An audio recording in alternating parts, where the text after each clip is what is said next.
हम लोग अभी गवर्नेंस के रिलेटेड टॉपिक्स को ज़्यादा पढ़ रहे हैं। और एक चीज़ आपको थोड़ा समझना होगा कि हालांकि governance is there in polity portion of the syllabus, correct. Polity and governance word लिखा हुआ है, it is there in the polity. GS paper 2 में है ये। जनरल स्टडीज पेपर 2 में polity, governance, constitution, international relation है। तो जैसे इंटरनेशनल रिलेशन आप पढ़ते हैं, मान लिया एक बात एग्जाम्पल समझिए। तो इंटरनेशनल रिलेशन समझने के लिए जरूरी है कि ज्योग्राफी आप समझे हो, that is very much required. अगर ज्योग्राफी नहीं समझ में आया है तो आईआर नहीं समझ में आएगा। तो ज्योग्राफी फाउंडेशन है आईआर का, क्लियर है। अब हो गया कि गवर्नेंस वर्ड भी जो है, इसमें भी फाउंडेशन दो जगह जाता है। गवर्नेंस जो है ये दो पिलर पे टिका हुआ है, एक पिलर और दो पिलर, ये गवर्नेंस। एक पिलर तो नो डाउट पॉलिटी है, दूसरा पिलर इसका इकोनॉमी है। क्या क्लियर है ना। जैसे मान लिया कि आपके घर का गवर्नेंस है, what is governance? Decision making and decision implementation, यही ना है गवर्नेंस। कि आप डिसीजन कैसे लेते हो और डिसीजन कैसे इम्प्लीमेंट करते हो। मान लिया आपके घर का गवर्नेंस है, दो चीज पर टिका हुआ है। एक की political structure means family structure, और दूसरा फैमिली का इकोनॉमी। दोनों इंपॉर्टेंट पिलर है, तभी ना आपके फैमिली का गवर्नेंस चलता होगा। तो in the similar way governance जो पॉलिटी का है, it is relying on two pillars, दो पिलर पर प्लेस्ड है। एक है पॉलिटी और दूसरा है इकोनॉमी। इकोनॉमी का जो बेसिक कंसेप्ट जो है यूपीएससी का, वो ज़्यादातर बात करता है सस्टेनेबल डेवलपमेंट पर। सस्टेनेबल डेवलपमेंट, और भी चीज़ें हैं, ऐसा नहीं है। मनी एंड बैंकिंग है, फिनांस है, आरबीआई का रोल है। आरबीआई तो मनी एंड बैंकिंग में ही आ जाएगा। These things are there. Crude economics भी है, इकोनॉमिक प्रिंसिपल्स भी है, सप्लाई डिमांड थ्योरी भी है। लेकिन गवर्नमेंट की पॉलिसी ज़्यादातर चलती है सस्टेनेबल डेवलपमेंट पे। और सस्टेनेबल डेवलपमेंट के 17 सस्टेनेबल डेवलपमेंट गोल्स दिए हुए हैं।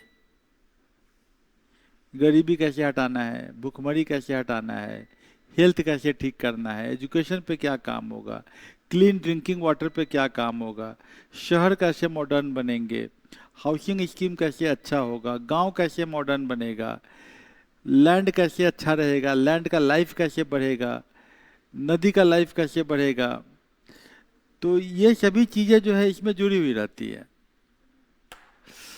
ये सभी चीज़ें जो है इसमें जुड़ी हुई रहती है ना। तो लाइफ कैसे सस्टेनेबल रहेगा, लैंड कैसे रहेगा, वाटर का क्या कंडीशन रहेगा, क्लाइमेट कंडीशन कैसा रहेगा, इन सभी बातों पे इंटरनेशनल रिलेशन कैसे चलेगा, इन सभी बातों पे सस्टेनेबल डेवलपमेंट जुड़ा होता है ना। तो स्वाभाविक बात है कि गवर्नेंस जब हम पढ़ेंगे तो इकोनॉमिक्स या कंसेप्ट का एक पिलर रहेगा जरूर।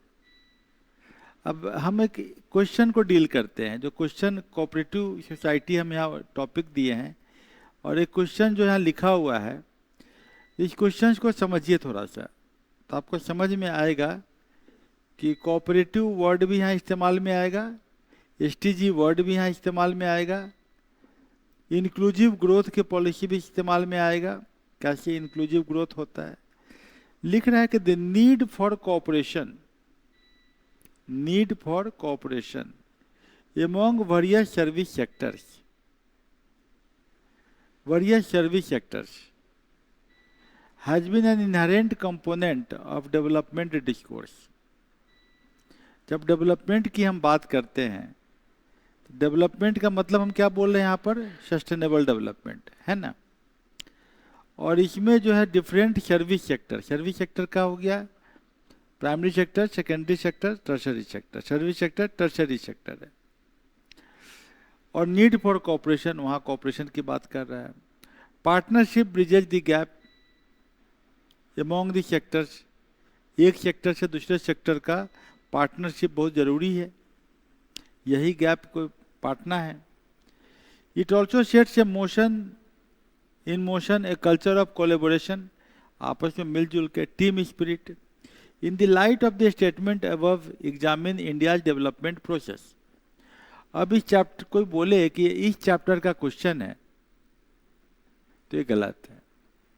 Are you getting the point? किस चैप्टर का क्वेश्चन है कहना गलत होगा। अगर ये क्वेश्चन इकोनॉमी में आ रहा है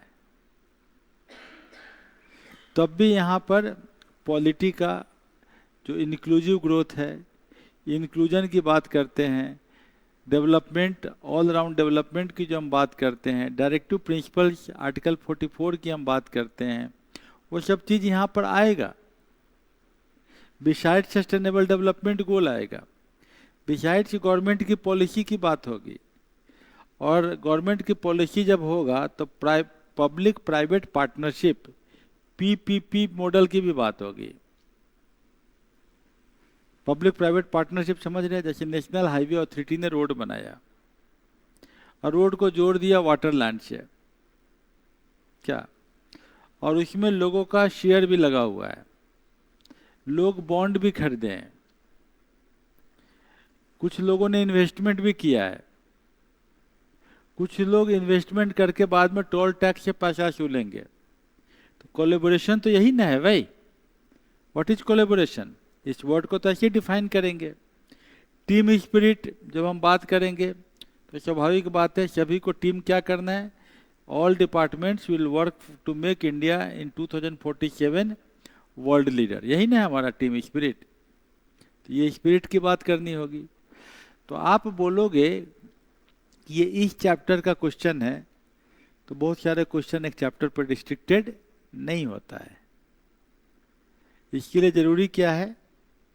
मेंटरिंग, आपको समझाया जाए कि न्यूज़पेपर पढ़ाया जाए, उस समय बोला जाए कि इस तरह का क्वेश्चन आएगा तो ये पॉइंट जाएंगे। तो हम इस क्वेश्चन को अगर हम बांटते हैं कि कैसे हम लिखेंगे, तो इसमें क्या क्या लिखेंगे? एक पॉलिटिकल स्ट्रक्चर लिखना पड़ेगा, कोऑपरेटिव सोसाइटी का डायरेक्टिव प्रिंसिपल्स लिखने की बात करनी पड़ेगी, इंक्लूसिव ग्रोथ की बात करनी पड़ेगी, पॉलिटी साइड से सर्विस सेक्टर को डिफाइन करना पड़ेगा, सर्विस सेक्टर के बीच में आईटी का रोल है कि नहीं है इंक्लूसिव ग्रोथ के लिए, फिर डिफरेंट ग्रुप्स। अब इसको आप जोड़ोगे नहीं मनरेगा स्कीम से, अगर आप जोड़ोगे नहीं इन लोगों बाकी सब स्कीम जो गवर्नमेंट की चल रही है तो आंसर बनेगा ही नहीं। क्लियर है ना? इसको सस्टेनेबल डेवलपमेंट गोल, इसकी बात करनी होगी, विजन ऑफ इंडिया इन 2047, ये इससे आपको जोड़ना होगा। तो इकोनॉमी और पॉलिटी का मिला के क्वेश्चन है। क्लियर है ना? चलिए हम दूसरा क्वेश्चन देखते हैं। Discuss the statement in the background of agricultural finance. Agricultural finance, agriculture में फिनांस देने का प्रोविजन क्या है भाई? दो चीज, एक कोऑपरेटिव सोसाइटी, आपके गांव में पैक्स है ना, primary agricultural cooperative society, PACS है ना आपके गांव में? गांव में पैक्स होता है, किसान लोगों का एक वोट डालते हैं, कोऑपरेटिव सोसाइटी होती है, उसमें जो है सो किसान लोग वोट डाल के पैक्स का चेयरमैन चुनते हैं, पैक्स के मेंबर चुनते हैं, पैक्स के मेंबर को सरकार जो है सो कुछ फिनांस देती है ताकि वो किसानों को फर्टिलाइज़र सीड खरीदने में लोन दे सके। फिर किसान जब धान उगाता है तो धान को खरीदता है, उसके बदले में उसको पैसे देती है। तो ये सब काम होता है ना भाई। पैक्स से सरकार फिर धान खरीदता है, फिर उससे जो है सो चावल बनाता है। यहाँ पर पैक्स के अंतर्गत धान है, कहीं गेहूँ भी हो सकता है, कहीं मसूर भी हो सकता है, कहीं मूंग भी हो सकता है। तो ये कोऑपरेटिव सोसाइटी है। तो एग्रीकल्चरल फाइनेंस का एक रास्ता तो पैक्स है, दूसरा रास्ता क्या है भाई? दूसरा रास्ता है priority sector lending, PSL, priority sector lending. Bank lending करती थी, तो इकोनॉमिक्स है ना। यहाँ क्या दिक्कत है? अभी दिल्ली के कोचिंग इंस्टीट्यूट का मेजर दिक्कत यहीं पर है। क्वेश्चन जो पूछता है वो क्वेश्चन पॉलिटी वाले पॉलिटी की तरह खींचने लग जाता है, और इकोनॉमिक्स का कंसेप्ट तो डिस्कस करेगा नहीं वो, क्योंकि वो पॉलिटी का टीचर है। समझ गए? और आप कॉलेज के जमाने की बात सोचते हो कि पॉलिटी का चैप्टर में तो पॉलिटी का क्वेश्चन पूछेगा। बात समझे ना? ये क्वेश्चन किस पेपर में पूछा है? जीएस पेपर 2 में पूछा है, लेकिन इसका आंसर में इकोनॉमी जाएगा। पैक्स, चलिए पैक्स भी आपका इकोनॉमिक्स चैप्टर का क्वेश्चन है, टॉपिक है। प्रायोरिटी सेक्टर लेंडिंग जो है ये भी इकोनॉमिक्स के क्वेश्चन का है। प्रायोरिटी सेक्टर लेंडिंग क्या होता है कि बैंक को एक पैसे दिए जाते हैं सरकार के द्वारा कि आपको इसका 40-45% जो भी है वो आपको फिनांस करना है किसानों को, उनके खेत के डेवलपमेंट से लेके सीड को खरीदने से लेके मार्केटिंग तक करने में उनको फिनांस करना है, तो वो प्रायोरिटी सेक्टर लेंडिंग है। तो discuss the statement in the background of agricultural finance. Background लिखिएगा और उसमें पैक्स का नाम नहीं लिखिएगा, क्योंकि पॉलिटी में तो पैक्स नहीं पढ़ना है। पैक्स कहाँ पढ़ना है? इकोनॉमी में। नहीं लिखिएगा तो नंबर कहाँ से देगा? क्योंकि उसके आंसर की जो रखा हुआ है एग्जामिनर के पास, उसके आंसर की में ये पैक्स वर्ड लिखा हुआ है, प्रायोरिटी सेक्टर लेंडिंग लिखा हुआ है। What constraints and challenges do financial institutions supplying agricultural finance face? क्या constraint है? constraint तो है, बहुत पुअर्टी का बहुत बड़ा गैप है, लैंड होल्डिंग फ्रेगमेंटेड है, खेती मॉनसून बेस्ड है। ये सब कहाँ से लिख रहे हैं? जियोग्राफी से लिख रहे हैं क्या? ये constraint इकोनॉमी और ज्योग्राफी में घुस गए। How can technology be used to better reach and serve the rural clients? Technology कैसे इस्तेमाल कर सकता है? कहाँ चले गए? साइंस एंड टेक्नोलॉजी में चले गए। साइंस एंड टेक्नोलॉजी में technological interventions for the rural market, ये चैप्टर पढ़ना है।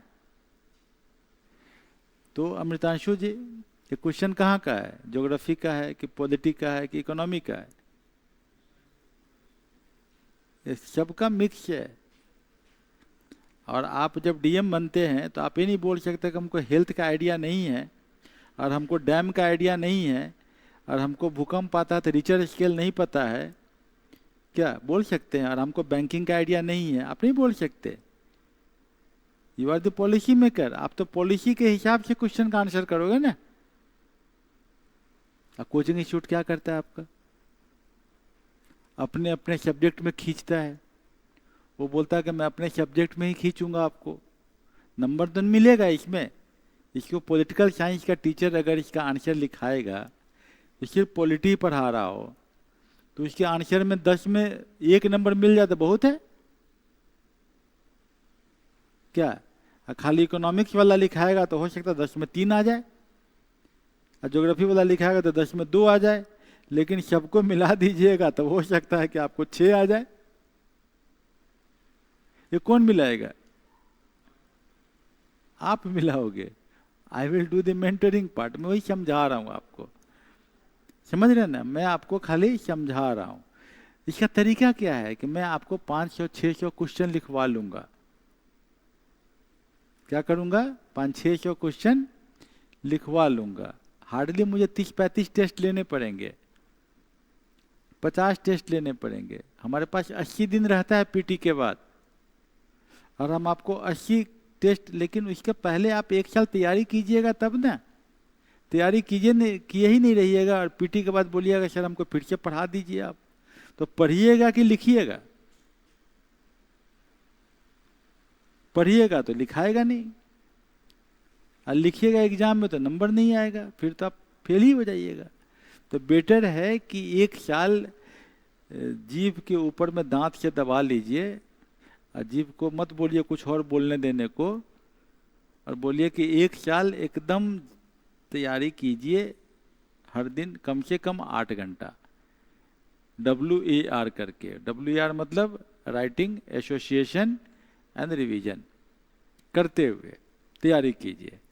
बाद में जब आंसर राइटिंग जब हम करवाएंगे उस टाइम में इसका इस्तेमाल में आएगा, ठीक है ना? तो इस तरह के क्वेश्चंस पूछे जाते हैं। अब तो क्लियर हो गया, कोई दिक्कत नहीं है इसमें। अब तो रीडिंग आप डालिएगा तो समझ में आ जाएगा। अब हम टॉपिक मेरा क्या है, कोऑपरेटिव सोसाइटी। इस क्वेश्चन में मात्र हार्डली 50-60 वर्ड ही कोऑपरेटिव सोसाइटी का जाएगा, ज़्यादातर वर्ड कोऑपरेटिव सोसाइटी का नहीं जाएगा। लेकिन इसको पॉलिटी के किस टॉपिक में डालें, क्योंकि पूछा तो पॉलिटी में है, कोई ना कोई चैप्टर में तो डालना ही पड़ेगा ना, किसी न किसी चैप्टर में डालना ही पड़ेगा। गवर्नेंस वाले चैप्टर में ही डालेंगे, क्लियर है ना। तो पूछा GS2 में है, लेकिन आंसर GS2 के पॉलिटी के आधार पर नहीं जाएगा। ये governance include so many thing, science and technology, geography, सब कुछ जाएगा। तो हम कोऑपरेटिव सोसाइटी की बात कर रहे हैं, अभी हम पॉलिटिकल एंगल से कोऑपरेटिव सोसाइटी को समझ रहे हैं। हम अभी इकोनॉमिक्स के एंगल से नहीं समझ रहे हैं। इकोनॉमिक्स के एंगल से समझेंगे तब हम उस समय देखेंगे AFMC क्या होता है ना, agricultural produce, APMC, agricultural produce marketing committee. उस समय हम देखेंगे कि भाई पैक्स क्या करता है, तो किस तरह से पैक्स का स्ट्रक्चर बनता है, कोऑपरेटिव सोसाइटी किस तरीके से काम करता है, नेशनल लेवल कोऑपरेटिव सोसाइटी कैसे काम करता है। लेकिन यहाँ पॉलिटिकल एंगल से भी कोऑपरेटिव सोसाइटी को हम समझ लेते हैं, और दोनों को जोड़ लेंगे तो कोऑपरेटिव सोसाइटी अपने आप में एक बन जाएगा, है ना, यही ना होगा। तो वॉलंटरी एसोसिएशन है लोगों का जो common economic, social, cultural development need की बात करता है। ये प्रॉफिट मेकिंग कंपनीज की तरह काम करता है। कोऑपरेटिव सोसाइटी किसकी तरह काम करता है? प्रॉफिट मेकिंग, प्रॉफिट, ताकि कम्युनिटी के मेंबर को वेलफेयर हो, self help group, democracy, equity, equality, solidarity, ये सब वर्ड समझ में आ ही जाएगा। Cooperative society international labour organisation के हिसाब से cooperative is an autonomous association, autonomous, स्वतः स्फूर्त persons who voluntarily unite to meet common economic, social, cultural needs. वही बात को बोल रहा है, ये आपको पढ़ लीजिएगा। इसमें कोऑपरेटिव मूवमेंट इंडिया में शुरू हुआ। आर्टिकल DPSP में, डायरेक्टिव प्रिंसिपल स्टेट पॉलिसी में कोऑपरेटिव सोसाइटी के बारे में बात किया गया है, आर्टिकल 44 में, ठीक है। पूना और अहमदाबाद के में Maharashtra protested against money lenders who charge very high interest. Pune में और अहमदनगर में, अहमदाबाद नहीं, पुणे और अहमदनगर अगल बगल में है, पुणे के बगल में ही अहमदनगर। अब बिहार में भी है, 10 रुपये सैकड़ा लोन लेता था। हमारे गांव की बात है, हमारे गांव में एक बहुत धनी आदमी जिसके 2200 एकड़ जमीन है, 2200 एकड़ जमीन था उसके पास, अब नहीं रह गया। लेकिन ये आदमी 1870 के आसपास में उस गांव में पहुंचा। वो एक जमींदार का सिपाही था। क्या था वो? सिपाही। सिपाही की नौकरी से उसको 45 साल की उम्र में बोला गया कि आपको छुट्टी हो जाती है, ठीक।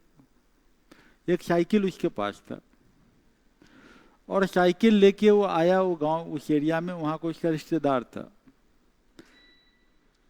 सिपाही के तौर पे वो कुछ कुछ जगह जग गया था, थोड़ा हिंदुस्तान घुमा हुआ था, तो चीज़ें जानता था वो। उसने बोला कि रिश्तेदार को बोला साइकिल रख लीजिए, उसके बदले में हमें कुछ रुपया दीजिए। साइकिल उस समय महंगी हुआ करती थी, तो रुपये इतने मिल गए जिस रुपये से उसका मनी लेंडिंग का काम शुरू हो गया। उसने 10 रुपया सैकड़े के आधार से मनी लेंडिंग शुरू कर दिया। कितना? 1 महीना में 100 रुपया का 10 रुपया, तो 6 महीना पर कितना हो जाएगा? 100 रुपया हो जाएगा 160।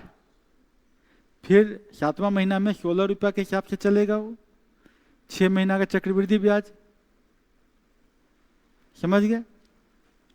तो ये आपका 8 महीना में करीब करीब डबल हो जा रहा है, पैसा डबल हो गया। गांव का लोग पैसा दे नहीं पाता था तो जमीन लिखवा लेता था। देखे हुआ था जमाना, लैंड स्टार को अपने घर पे बुला के लिखवा लेता था। अब बोलता जमीन तुम ही जोतो भाई, और कुछ पैसा फिर भी छोड़ देता था उसके ऊपर में। 100 रुपये मान ले कि उसके पास 300 रुपया हो गया, तो बोला 100 रुपया भी रहने दो तुम्हारे ऊपर कर्ज। फिर दूसरा जमीन लिखवा लिया। ऐसे करके बेचारा जो आदमी वहां का था पूरा का पूरा खत्म हो गया। उसके पास 5 एकड़ जमीन है, 5 एकड़ जमीन उसका 5 साल में समाप्त। क्या अगर नहीं देना है तो बोलता मेरे पास लाइसेंस है मनी लेंडिंग का, हम जाके ब्रिटिश सरकार में लाल पगड़ी ले आएंगे, लाल रंग का कलगी पहनता था पुलिस उस समय, ले आएंगे, कुर्की जब्ती करवा देंगे, जेल भेज देंगे।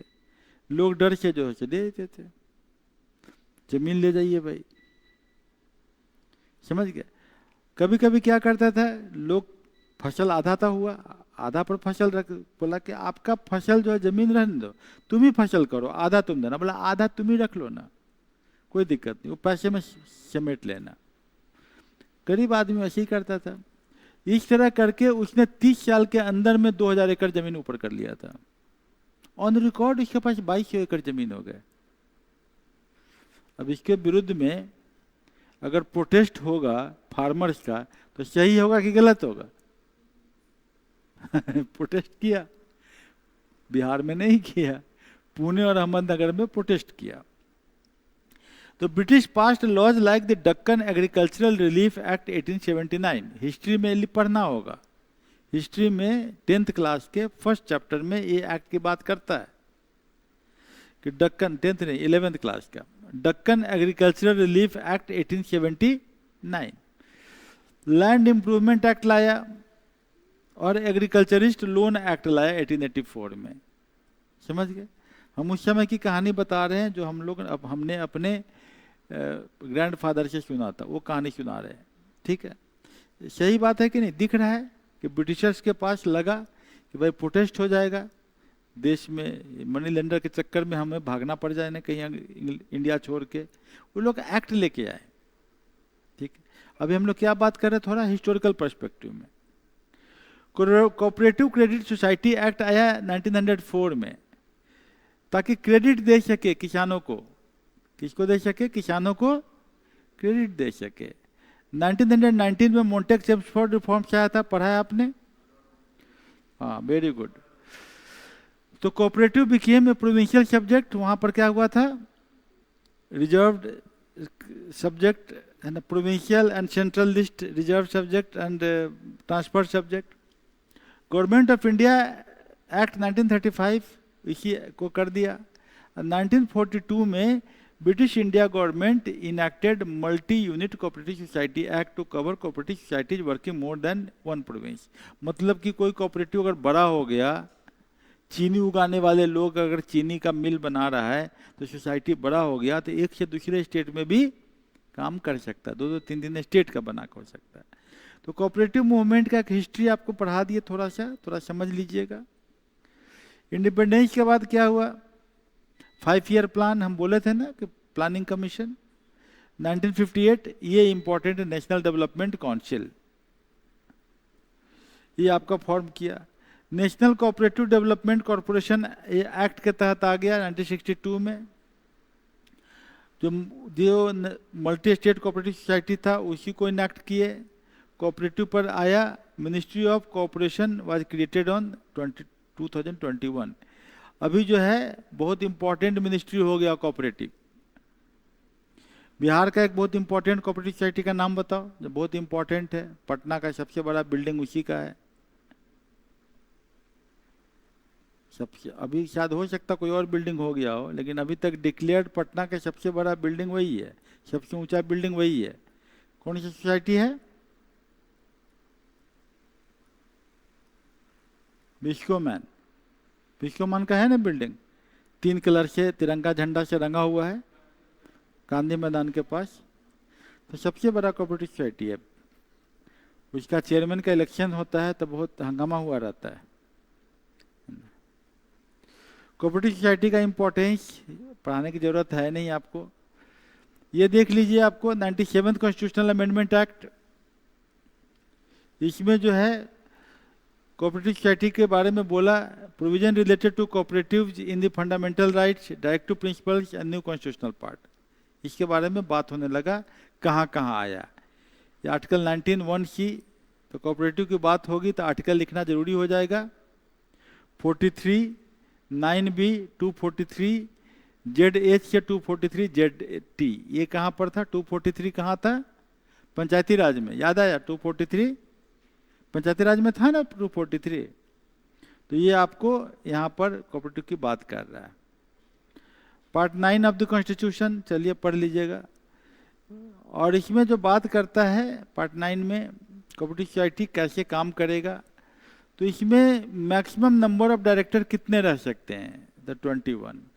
कितना दिन का टर्म रहेगा? 5 साल का। कोऑपरेटिव बैंक देखे हो ना, कभी बैंक में घूम के आ जाइएगा और उनसे बात करके आइएगा, तब पढ़ने में मन लगेगा। यूपीएससी देना है तो थोड़ा सा घूमना फिरना भी चाहिए, थोड़ा कभी कभी ब्लॉक में जाइए, जाके वहाँ की स्कीम समझ के आइए।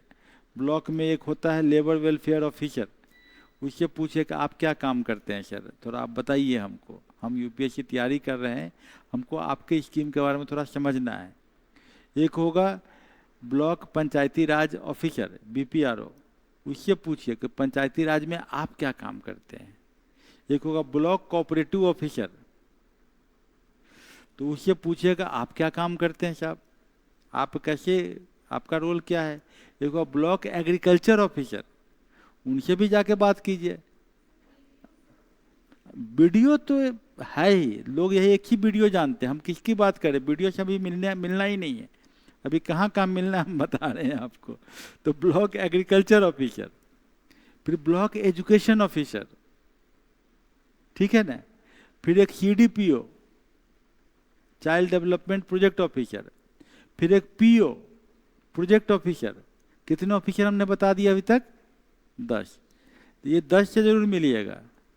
अब बाद में जो आप जानते हैं जिसका नाम, उसे तो मिल ही लीजिएगा। बीडीओ, सीईओ, ये 2 का नाम आप जानते हैं नहीं? और तो हम आपको 10 और की बात करें, इतने ऑफिसर ब्लॉक में होते हैं, है ना। तो उन सबों से जाके मिल के बात कीजिए कि क्या क्या स्कीम चलता है। फिर चले जाइए हॉस्पिटल में, प्राइमरी हेल्थ सेंटर में, वहाँ जो डॉक्टर होंगे उनसे पूछिए कि आपके यहाँ क्या क्या प्रोग्राम चल रहा है।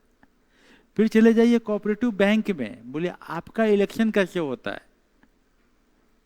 ये सब काम कीजिए, टाइम बहुत है, क्योंकि 1 साल खाली तैयारी करना है, बाद में से मौका नहीं मिलेगा। और रटिएगा फंसिएगा, समझ के आइएगा तो किताब पढ़ने में आसानी होगी। समझ रहे हैं ना बात को। वहाँ पर एक ब्लॉक इलेक्शन ऑफिसर भी होगा, उससे भी मिल लीजिएगा, ठीक है ना। तो इतना सबसे मिल के जब आइएगा तो आपको बहुत सारा इकोनॉमिक्स का स्कीम जो है समझ में आ जाएगा, आपको बहुत सारे चैप्टर का एक पिक्चर इमेज बनने लगेगा। जब वो बोलेगा ब्लॉक एग्रीकल्चर ऑफिसर कि जब सूखा पड़ता है तो हम उसमें देते, तो रटिएगा मत, बोलेगा सर हमको सूखा समझना है, सूखा होता कैसा है, जरा चल के दिखाइए, समझे ना। तो दिखाएगा खेत फटा है, बोला फिर क्वेश्चन पूछे खेत का है फटा है, कितना दिन तक फटा रह गया। बोला कि सर ये जो है फसल का नुकसान जो है अति वर्षा में होता तो कैसे हो जाता है। तो बोला कि धान का फसल ऐसे झुक जाता है तो धान पानी में लग जाता है, तो पानी में लग जाएगा तो उसी में से उसका अंकुर निकल जाता, धान तो हो गया बर्बाद, तो धान खखड़ा हो जाएगा। तो इसमें हम लोग फसल का क्षतिपूर्ति देते, तो ये सब नोट कर लीजिएगा, समझे ना।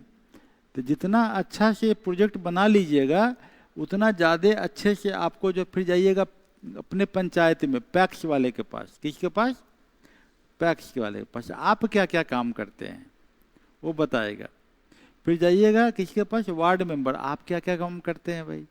मुखिया जी का ग्राम सभा में एक पंचायती राज का कर्मचारी होता है ना। तो पंचायत राज कर्मचारी से पूछिए कि मुखिया जी जो जो रजिस्टर पर साइन करते हैं रजिस्टर दिखाइए हमको। आपको ग्रास रूट लेवल डेमोक्रेसी पूरा समझ में आ जाएगा। बात समझे कि नहीं? ये सब आपके फैकल्टी हैं, दिल्ली जाके फैकल्टी से पढ़ने से ज़्यादा अच्छा है कि जाके इन फैकल्टी से एक बार समझ के आइए, अब फिर किताब पढ़ लीजिए। समझ गए मेरी बात को ना। अगर शहर में भी रह रहे हैं तो एक बार गांव चले जाइए, मामा दादा कोई तो होंगे ना, चाचा उचा कोई तो होंगे गांव में। ऐसा तो हिंदुस्तान में कोई आदमी नहीं है, अंबानी तो नहीं है आप कि आपके गांव में कोई नहीं बचा होगा। आपका कोई गांव में होगा, लेकिन आप गांव में जाते हैं तो बस अपना चार दीवारी, बेड, खाना, दही अच्छा मिल जाता, नहीं, ये सब चक्कर में फंस जाते हैं। मत फंसिए, आप जाके वहाँ के इन सभी ऑफिसर से मिलने की कोशिश कीजिए, आवास सहायक से जाइए, बात कीजिए। वो सुबह सुबह जो सफाई कर्मी आता है उसका जो सुपरवाइजर है उससे बात कीजिए कि ये किस स्कीम में इसका पैसा आता है। किसी का पेंशन आता है उसकी बात कीजिए, पेंशन कौन सा स्कीम है, जाके पूछिए। और कॉपी कलम लेके जाइए, नोट करिए, कम से कम एक डायरी भर के लाइए पूरे पंचायत का, तो आपका आधा चैप्टर जो है इकोनॉमिक्स का करीब करीब समझ में आने लगेगा आपको। बस समझ रहे हैं ना, नहीं तो फिर रटिएगा तो फिर वहाँ फंसिएगा। क्लियर है ना, वो कॉपी से समझ में आ जाता है कि बच्चे का अंडरस्टैंडिंग किस लेवल का है। क्लियर है। तो ये पैक्स के बारे में और कोऑपरेटिव सोसाइटी के बारे में यहाँ पे लिखा हुआ है कि इलेक्शन में होगा, कैसे इलेक्शन होता है वो सब की बात कर रहा है। एक उसका अकाउंट का ऑडिट होता है, जनरल बॉडी का मीटिंग होता है। मल्टी स्टेट कोऑपरेटिव सोसाइटी बोले ना कि entry 44 of the union list, मतलब डायरेक्टिव प्रिंसिपल्स में इसकी बात हो रही है। इसको मिनिस्ट्री ऑफ कॉरपोरेशन शुरू हो गया, सहकार से समृद्धि टाइटल दे दिया। नेशनल पॉलिसी ऑन कोऑपरेटिव, ये नेशनल कॉरपोरेशन पॉलिसी 2025, ये बड़ा इंपॉर्टेंट है। इससे आपको सहकार से समृद्धि ये आपका पूछा जा सकता है किसी तरीके से, क्वेश्चन निकाल के। Supreme court ruling on 97th amendment कि in union India versus Rajendra N Shah 2021 the supreme court upheld the Gujarat High Court judgment and held that provisions of Part 9B relating to cooperative society working only within a state were invalid because the amendment were not ratified by at least half of the state legislature as required for change affecting the state powers। मतलब कि ये cooperative society के बारे में कोई भी amendment लाने का प्रोविजन किसके पास है, एमएलए के पास। यही बात, इस लाइन का मतलब यही है कि एमएलए लोगों ने इसको रेटिफाई नहीं किया था। तो ये बड़ा जरूरी है, इसे एक बार देख लीजिएगा। कोऑपरेटिव सोसाइटी का प्रॉब्लम क्या है भाई, बहुत ब्यूरोक्रेटिक है, प्रॉब्लम है, पॉलिटिक्साइजेशन बहुत ज़्यादा हो जाता है, लोगों को पता ही नहीं है। सेल्फ हेल्प ग्रुप का बकरी का लोन लेना है महिला को पता ही नहीं लगता है। सेल्फ हेल्प ग्रुप में जीविका बिहार में अच्छा काम कर रही है। तो ये सब है, हाँ काफ़ी। उसका ये भी नहीं है, एनपीआर भी नहीं है उसका, जो है नॉन परफॉर्मिंग एसेट, मतलब लोग जो महिला लोन ले रही है वापस कर रही है, ये अच्छी बात है वहाँ पर। तो this way I think that cooperative society जो है आपको समझ में आ रहा है। ये पॉलिटिकल एंगल से, पॉलिटिकल नहीं मीन्स पॉलिटिकल साइंस सब्जेक्ट के एंगल से कोऑपरेटिव सोसाइटी को आपको बताया गया है। But this cooperative society chapter समझिए 1/3 ही पूरा हुआ है। अभी इकोनॉमिक्स में हम लोग इसका डिटेलिंग करेंगे।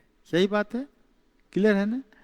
तो ये आपका कोऑपरेटिव सोसाइटी का हो गया। इसका क्वेश्चंस लिख लीजिएगा, इसको पढ़ लीजिएगा और इसका एमसीक्यू वगैरह कर लीजिएगा। ठीक है ना, ओके।